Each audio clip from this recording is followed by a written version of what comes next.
بسم الله الرحمن الرحیم. انشاءالله که دوستا جور باشم. نکته امروز در مورد جوانای ما و شماست.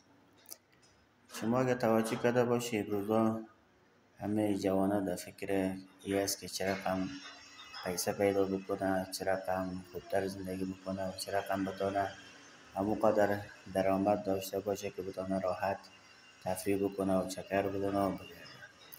هم و غم اکثر جوانای امروز ما و شما همه رقمی شده.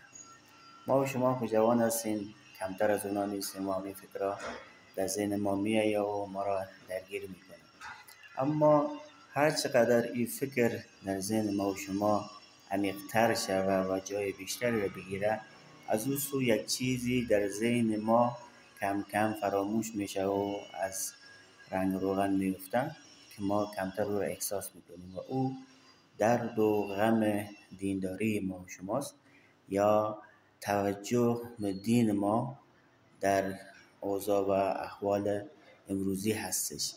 یعنی همون قدری که شب و روز ما را در فکر پیدا کردن پیسه و بهتر کردن زندگی صرف میکنیم، شاید خیلی کم پیش بیاید که در مورد این فکر بکنیم که چه رقم مقداری رنگ و روغن عبادت خودمان را بیشتر بکنیم و آینه زندگی عبادی و خودمان را صفا ببخشیم. این چیزا کمتر در ذهن ما می آید و خیلی مهم هست که علمای جوان ما، علمای صاحب سن ما به این نکات توجه بکنند و جدا از او برنامه‌های مروجی که در جامعه هست و خطبه‌هایی که روز جمعه ارائه میشه، بلکه با سبک و شیوه‌های نوینی در فکر این باشند که چه رقم در کنار اینکه جوانان را به کارهای سالم تشویق میکنند، به سوی دینداری سالم و دینداری اجتماعی و دینداری اخلاق مدارانه دعوت بکنند و آنها را